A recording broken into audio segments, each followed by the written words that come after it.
Welcome back.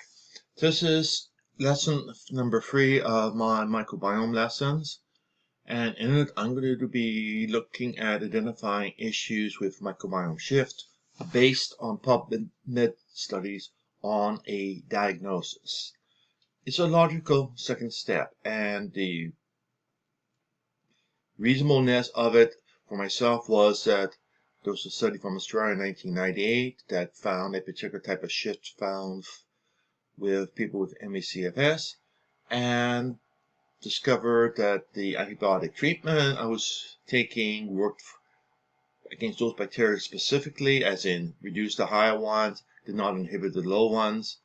And then on subsequent incidents with the ME/CFS, supplementing the bacteria that was low with Mutaflora, E. coli, Nestle 1917, it speeded recovery and the correction much faster.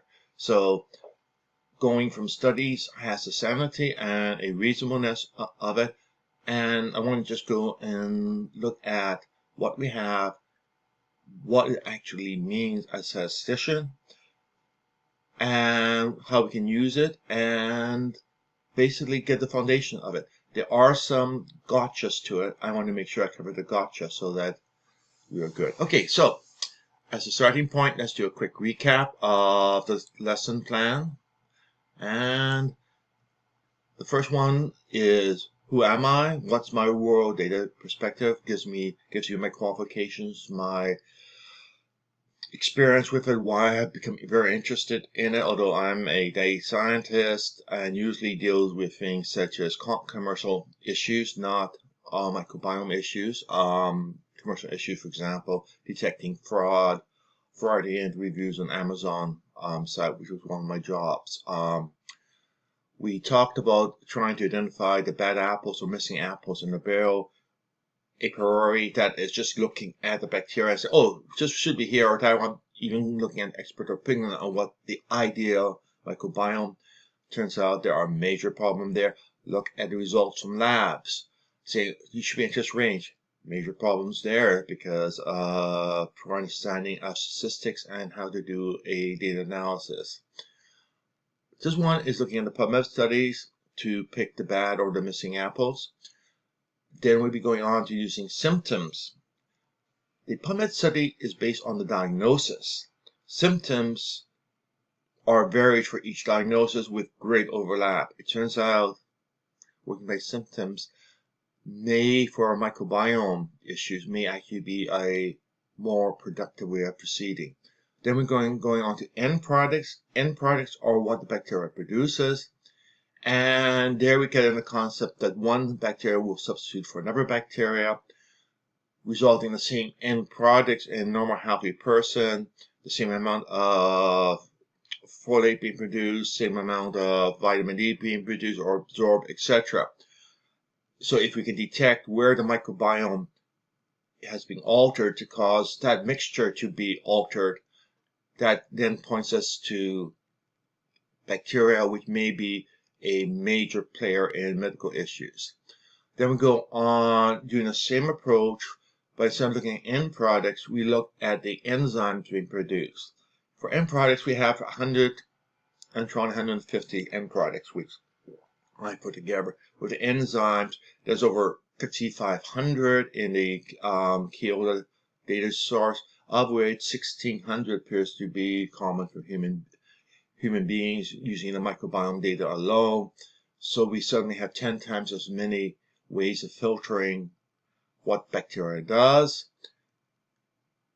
Then we go on to using a different aspect of the Kyoto data, the cake modulars. Same concept, just say, okay, let's look at a different way of what the bacteria influence is on the body. Think of it this way. What is the influence of a ethnic group on crime, on amount of public donations, amount of earnings? So we are splitting things apart. You could look at it by ethnic group, you could look at it by job, you could look at it by geographical location, you could look at it by education. Each way is a different way of slicing a human population apart and coming to different conclusions, or finding different relationships between, for example, highest charitable people may, for example, be those earning between $40,000 and $60,000 a year, and be Spanish or Latino. And that type of fine identification becomes important if you are wanting to alter, as in probably increase, the amount of charitable donations, because you want to be putting your money or your changes where things are most effective. Then we go on into the aspect of sorting all these apples, these bacteria, and developing a recipe for hopefully better and improved health. Then I'll talk about future perspective. I have done a lot of evolution over the last 2 to 3 years dealing with the microbiome, as in, oh, just wait, sure doesn't work. Oh, just wait, that's right. Oh, interesting. Got some gotchas. So future perspective is saying talking about where I would like to be able to go, things I'd like to explore, which may produce some great rewards. Okay, let's go on.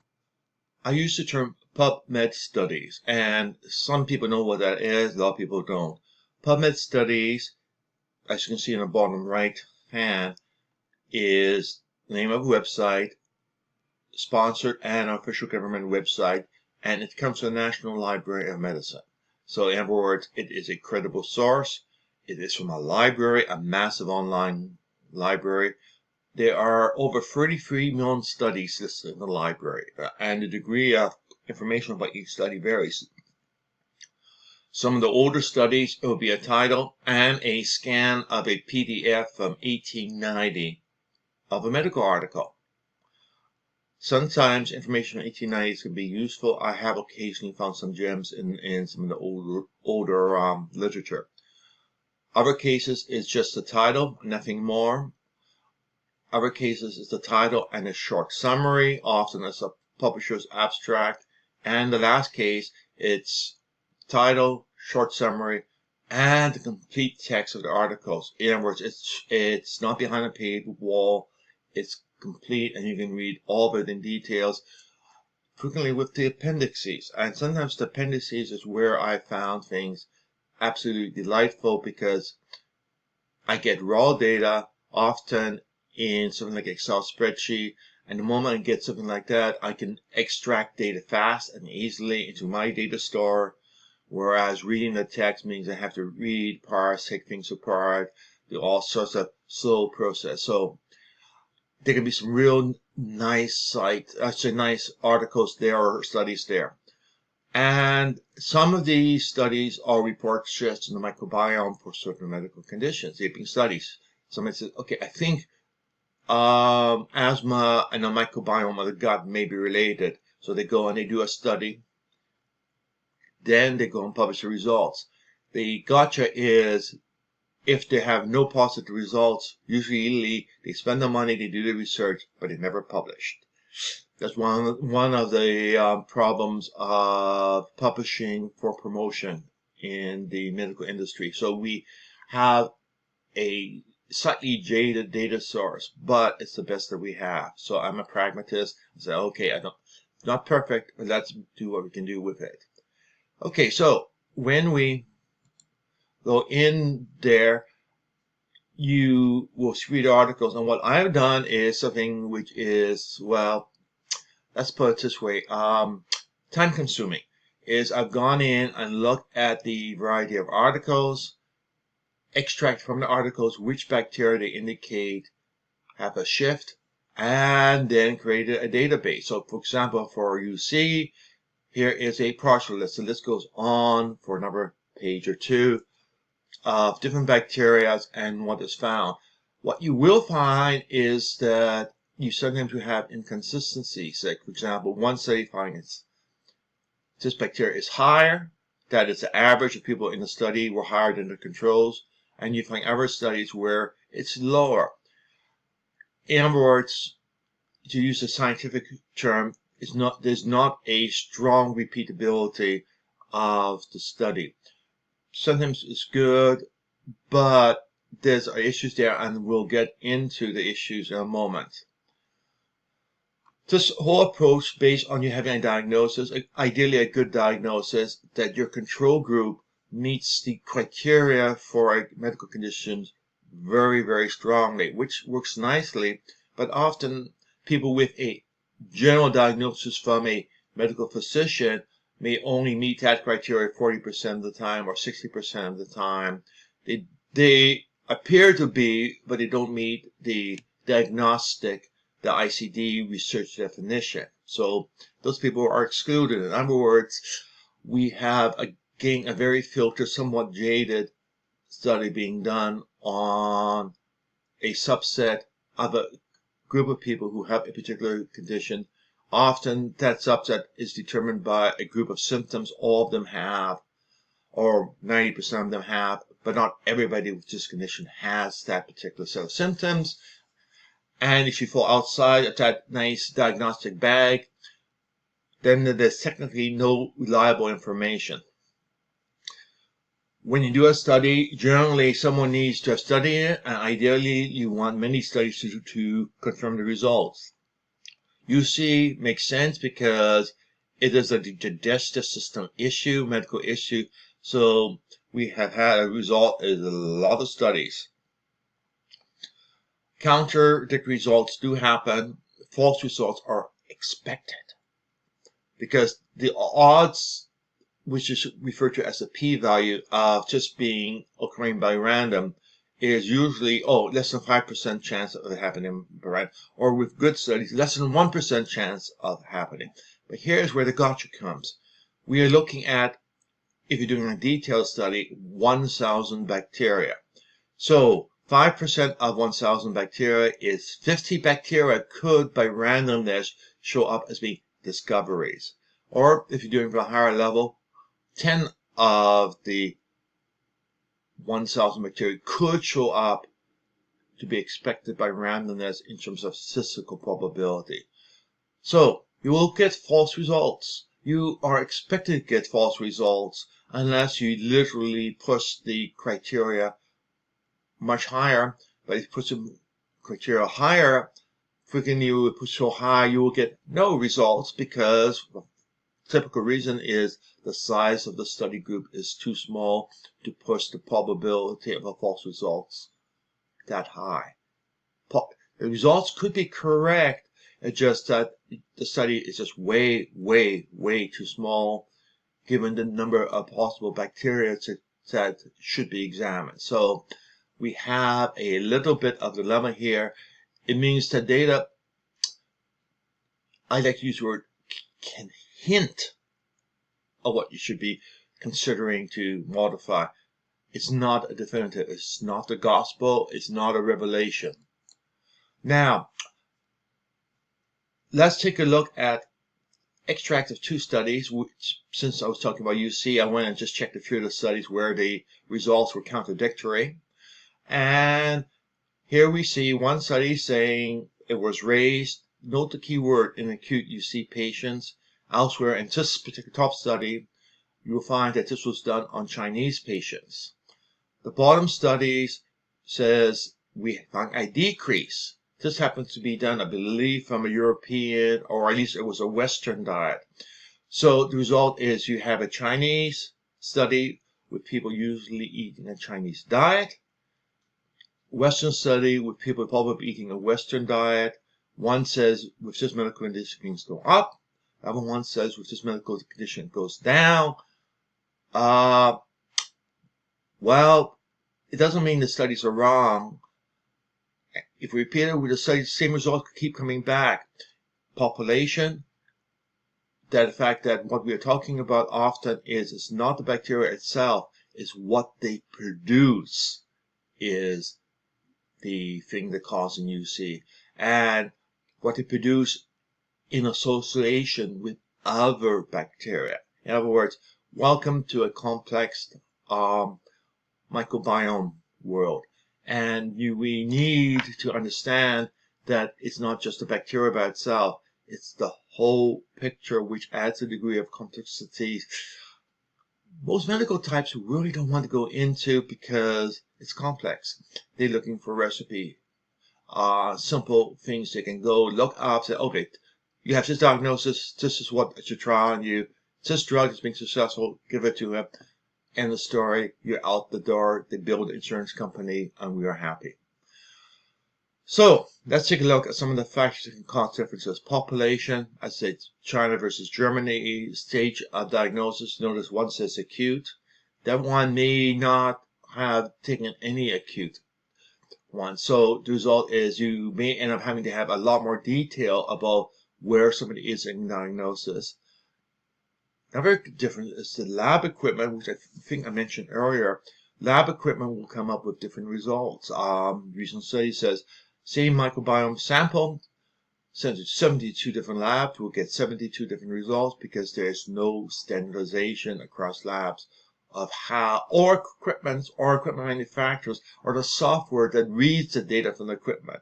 So the result is this could be a laboratory machine or software machine induced contradiction. I won't say error, I say contradiction. And often measurements are done at a broad level. Up at the top, you see that we're talking about the bacterial population as a whole. Down at the bottom, they name names. Vulgaris, ovatus, uniformis. So the level of the study means that sometimes you can be very detailed down to the species or the strain, the genus, family, or order. The finer you get it, the more you're able to identify a particular bacteria. And the lowest level of bacteria we can identify has large pluses to you because each bacteria is different. What each bacteria likes or dislikes, what will inhibit or not inhibit, actually can vary by particular species and strains. Genuses usually follow a general pattern, but it may be effective against only 80% in the genus, and if the member of the genus who is the problem happens to be not affected, for example, be antibiotic resistance, doesn't help. You don't go anywhere. Okay, so that gives you a bit of background about how the medical studies are done, their weaknesses.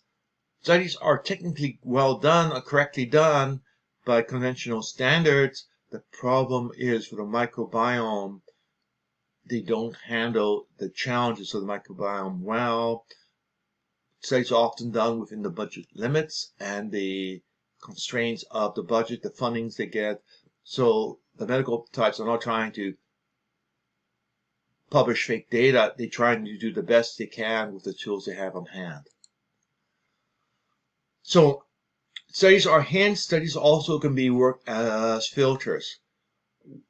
Typical result of a microbiome analysis of a person is about 600 bacteria, 400 to 600 depending on which labs. And our main concern is which ones are important to the diagnosis. Correcting which ones would have the highest impact, and often because we have sometimes contradictory results, we simply say, okay, I'm not going to look for high or low, I'm going to look for both.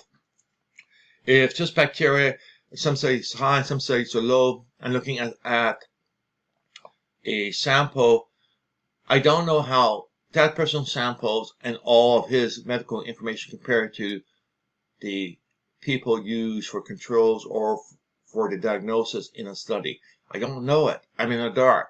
So what is the safest? Well, if some report high and some report low, I look for either types of shift because I cannot safely determine which ones to consider.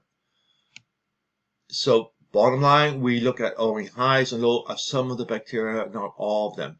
For some conditions, you can get a pretty big list, and that's because there have been a lot of studies, and with 1 to 5% false positives, a bunch of those are false positives. What I do is I do count out the number of repetitions of the same result, and ones which keep repeating the same type of results, I give more weight to, so that I have more confidence. You often find I'm using the words the confidence of something being something, and that's because we don't know how often it occurs.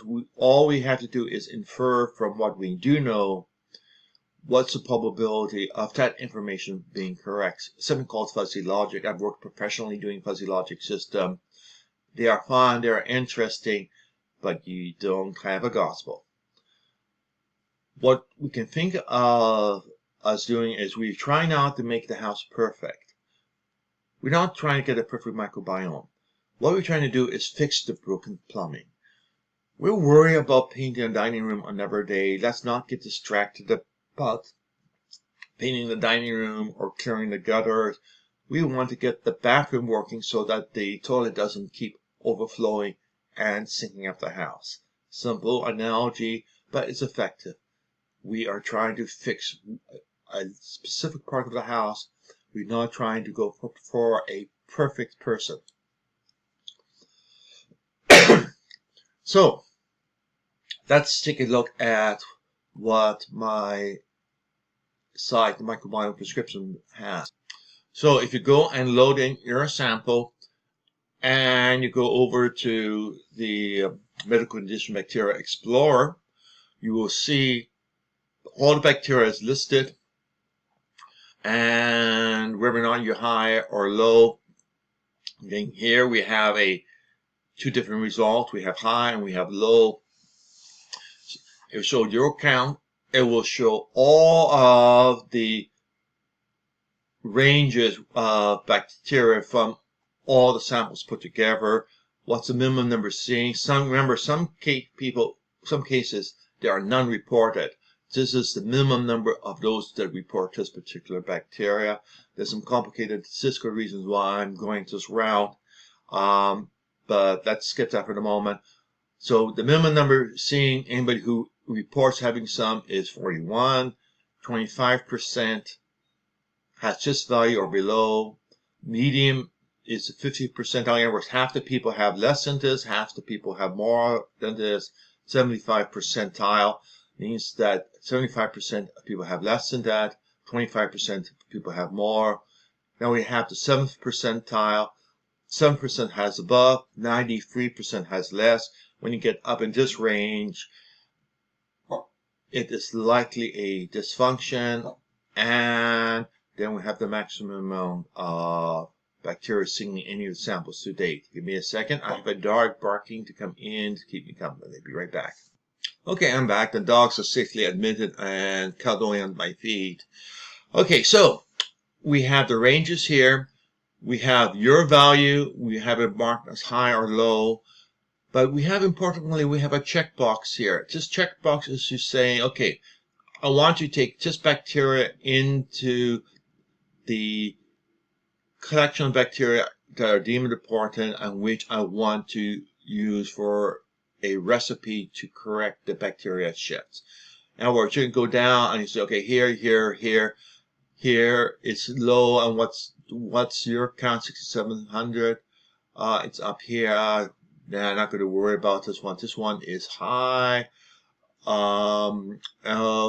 I'm right in the middle. Forget it. If sometimes when you're between 75 and 7%, and you have a very high count, you may want to include this particular bacteria in your choices. And the reason is it dominates and you are a match. If it's high count and it's low, I would say forget about it. Unless one of them is. Here's an interesting one. Lactobacillus. We have both high. B means both high and low. Studies reported that the numbers they found were what's called bimodal in two groups. One group high, one group low, and then we had the control in the middle, which does happen occasionally. So it's actually it's good to see. And we then can mark here and can see that you're somewhere between the minimum value and the 25 percentile. 70 is halfway there linearly. Percent-wise, it's probably more likely to be down about the 7th to 10th percentile, not midway. Okay, so what we have is we've presented a list of bacteria which studies have indicated is associated with the diagnosis. We report what shift we have from the medical literature, including if it's high or low. I do not touch who's right, because to me, both bits of information are fuzzy, so it's not possible to come. It's like saying, oh, so tell me what the die is going to be when I toss it. I'm not a prophet. I can't predict which one is going to come up with snake's eyes, or boxcars, as in 2 1s or 2 6s or somewhere in between. I can indicate the probability that it's probably going to be something that adds up to 7, but there's going to be variation. You see what the values from other samples are, so you have a reference point. Keyword, a reference point, which is good. If you actually click on the bacteria name, it should take you over and you can see the actual distribution and the curve itself. So you can make a far more informed decision if you want to spend the time. If you do so, my suggestion is go here, do right mouse click, open in a new tab so that you don't have to keep loading and reloading the page. It is extremely likely to get all 100% of these items being exact matches. Chronic fatigue syndrome, I think this is one where I was having chronic fatigue syndrome. You see a good number of matches, but you don't see 100%. I would never expect 100% because remember, we have somewhere between 1 and 5% of the bacteria identified happening at random, which means they're false positive or false significance. So if you go to a chart like this and 100% match, my initial response would be, somebody's cooking the book. Something is wrong here. It's just improbable. You will get a percentage of matches. Usually if you get 50% or better, you're doing well. For high, volume is likely important. So in other words, instead of just in the top 7%, if you're somewhere in a high level, you probably want to consider it. And the reason is simple. Most of the studies report person with this medical condition, the average of those people in the sample is higher than the average of control. So you have average and average. We don't know how far above the averages are. Usually, sometimes you can find that in the studies, but that is a pain to encode, and sometimes they just don't give it. They just simply say higher numbers with a statistical significance. So we either start tossing away data, or we reduce the data to a usable amount, which is what I have opted to do. So we have more studies that we can make use of, rather than having less studies with a false sense of accuracy. Okay, let's move on. And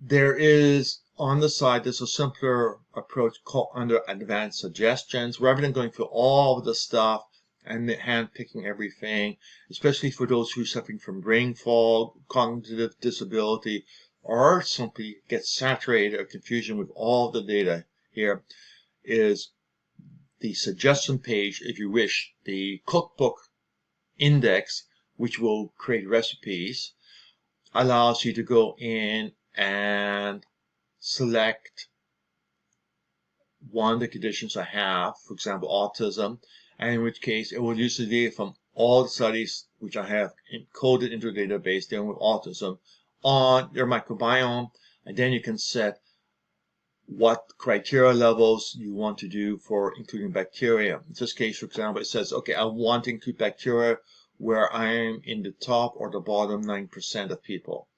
In other words, it does everything for you automatically, and you usually come up with reasonably good results, sometimes very good results.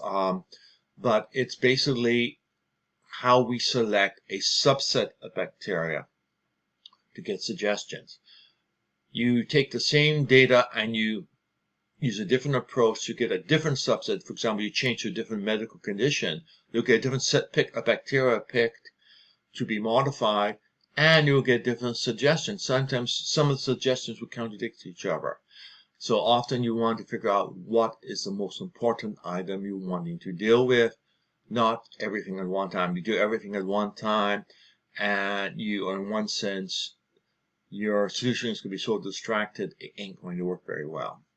So just specify the conditions, how far high or low compared to other people, what percentile high or low you want to define as being a significant shift.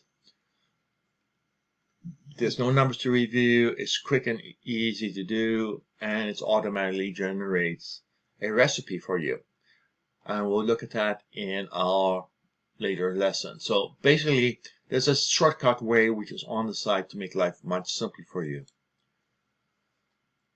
What this approach is better than the magical ideal.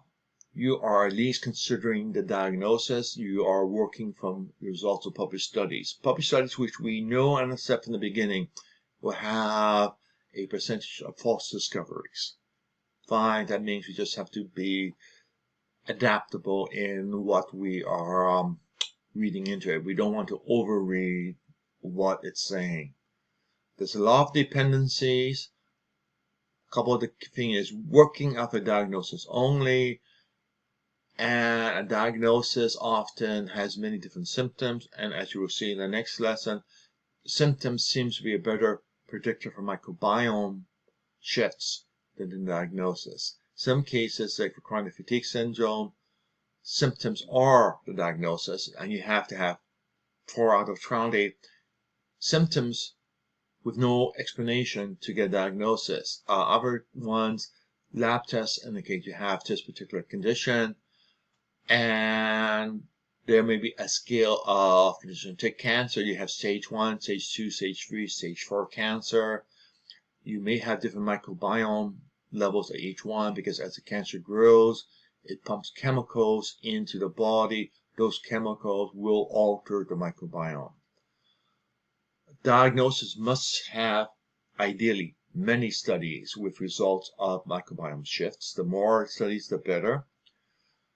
A ton of factors are usually not accounted for. Factors such as age, ethnic background, diet, all the things which we have discussed in earlier things, they are usually not accounted for very well. We have a control group which is usually age matched, sometimes age and sex matched. Rarely is it ethnic groups match, which is a major downfall. The cry of most of medical science is what very, very white studies is very correct. Asians, Africans are grossly underrepresented, which is a major concern. Studies often are small in size because they only get small funding, or just the complexity of handling 1,000 people, getting 1,000 people in, 1,000 controls identified. Often studies are, sometimes they're lucky to get the numbers they do. They may do an open enrollment for people who want to be part of the study for 6 months or even a year before they get enough people showing up. So small size is a problem, because the smaller the size, the more likely you are going to get either no results, or you're going to get results, but it's going to be with a high, as in 5% possibility that the results are random, and some false positive again are expected to be included into the results. Okay, at this point I want to do something. I'm going to hop over to PubMed and take you through a few things there. So we are on the PubMed site, and we have a lovely search bar. So we can do things such as, for example, we have a condition, or let's suppose we take something like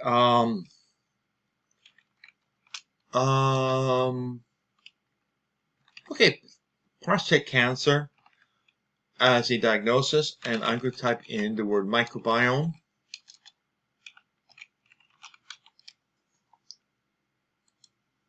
And click search. It will now show you how many results are there. 150 shows you when the studies are being done. As you see, as whenever with almost everything dealing with the microbiome, there's lots of recent studies, in particular last 3 to 4 years, a lot of studies and you see the studies are listed there. And what we do is we find that often the studies will associate it with things, with studies. Here is where you end up. Okay.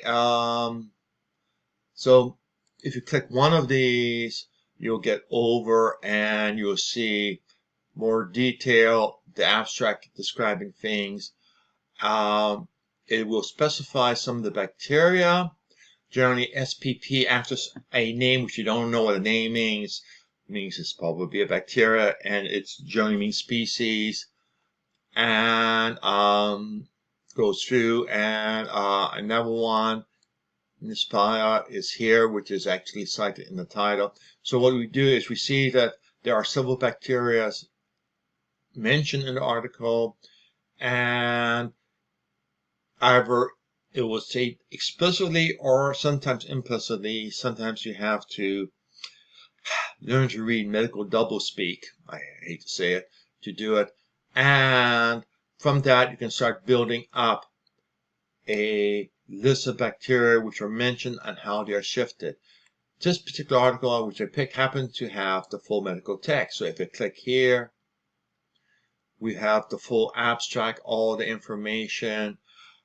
Again, a lot of people are going to have trouble reading this information if you don't have the suitable scientific or medical or biological bacteria. But the information is there, and for those of you who have the skill and the interest, we find things. And what I find particularly interesting is says, okay, here's a bacteria, and there are 17 other bacteria of interest which are involved. So suddenly we have 17 bacteria which are indicated as being high or low. So if I was somebody who was interested in prostate cancer and I don't find that on my current list, what should you do?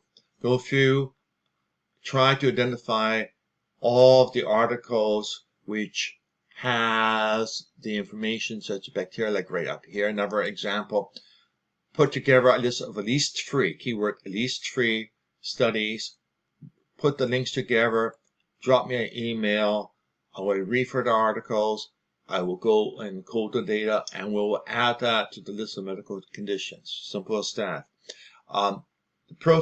There are thousands of medical conditions. I'm not about to go out and do all of them. My initial set was based on one which had comorbidity with chronic fatigue syndrome, ME, for example, irritable bowel syndrome, and then from irritable bowel syndrome I went over to UC, to Crohn's, and then cognitive conditions like Alzheimer's, Parkinson's. So I expanded out, but I sort of hit the point where, okay, it's time for my readers or people who want to use the site to start doing some of the legwork, at least those who can. If you have the ability to do it, please do it for the sake of your fellow people who don't have the ability. So, keyword, if I don't cover it, please do some research or find somebody who can do the research. It could be even a family practice doctor. If you explain to him what I'm doing and perhaps show him some of the videos, he may be interested enough to go and do some of the reading and say, okay, this is worth some volunteer effort to improve the data store so that we can better understand what's going on and how perhaps we can, without pharmaceutical intervention or to help pharmaceutical intervention, do a better job in dealing with people's health.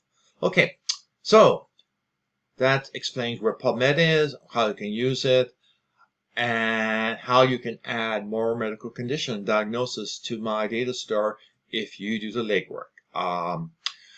Now, we will go on and just hop over to the website just to walk through the pages which I just talked about earlier. Okay, we're back on the website, and again, log in to see your examples. Again, I'm going with the login demo which was set up with the Biome site folks, which are I like working with a lot. They are about the most friendly, most cooperative. So click here, we log in.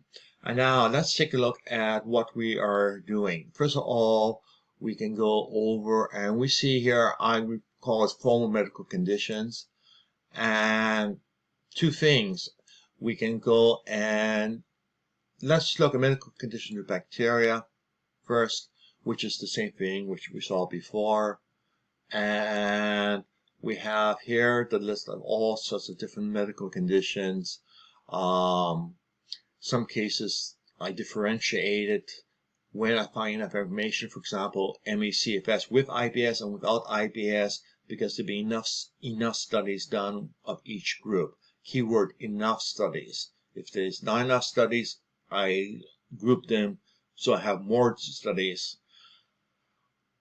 because of the uncertainty of individual studies. Type 1 diabetes, type 2 celiac disease, for example, if I flip over here, we now see what it is, and you see there down the page it says there are 19, only 10 is shown. To see all of them, you just go up here and you click up to a suitable big number, and you go down, and in this case you see just 2 matches for the pattern C with celiac disease. 2 out of 12, 10% is unlikely you have, or this person has celiac disease. And if I wanted to do it, say, okay, that's nice, but I have some symptoms, I want those 2 bacteria here. You click those, and voila, you click that. And what it does, it takes you back to the page before, but what it does give you is a new item, handpick one, where you can view what bacteria you have handpicked. Those 2 are just handpicked. And you can then go and later down the road, we can go and create custom suggestions from these handpicked bacteria, which we go over here, which takes us to this custom thing, which again gives us the ability to put different types of diagnosis or symptoms onto the filtering of the data. Remember, we had 600 different bacteria here, or whatever number it is. Actually, go back here easily and go back to samples. Actually, we have just about 500 bacteria here. So that gives there. Now we can also go back into form medical condition, and we can see predicted medical condition. And what we can now do is see, and what you find up here is a list of the conditions with the percentage of matches you have. In other words, you don't have to go through all the conditions one by one. You can go and say, okay, I have 100% match here. Let's see what that means. Well, it means that the available data indicated 1 bacteria only. I happen to have low of that bacteria, so it's 100% match. In this case, this bacteria happens to also be available as a probiotic, and it's being studied as a probiotic to significantly reduce allergy. So that's there, and ideally I will find, or people will contribute more studies where microbiome shifts have been discovered with studies on things like hay fever. Let's take a look at heart disease. We'll go over there. We have 43%. So that means, as we can see, we have everybody listed here. And you can see all the yes, and some ones which we don't. And the yes count, you notice here we have 0 blank for your count. The criteria is low. Having no results is a positive result in terms of matching the low criteria. But since everything is low and missing, I would generally ignore it. It's when we have high end matches that it becomes more important. So these are bacteria which are frequently rare bacteria, which means you are some way getting a false match. But that's basically it. So I think that basically covers the using medical conditions to do it. The things, again, you have the ability to go and just click through to get more information, which labs report it, how often they report it. For example, this particular bacteria is rarely reported from Ubiome, almost always from Microbiome side. You get a distribution curve where you sit on it.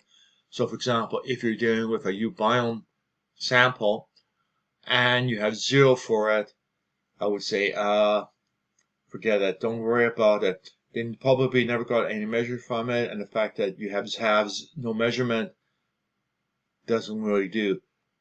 This little area up here sometimes is needed to be part of the interpretation. Does the lab measure what we are basing it on or not? Different labs report different things. In this case, Ubiome does a very poor job, or the software opts to interpret things differently, and the other labs do a pretty good job of reporting this bacteria most of the time. So we need to be aware of the fuzziness of the data. I hate to have to tell people to be aware of fuzziness because most people prefer this is the way it is, definitiveness. Okay, I've talked enough. I have 2 dogs on my feet who are now asking to go out and play in the snow. So I think it's about time for me to make some happy dogs. So stay tuned for the next one, which looks at symptoms, which is a very informative one.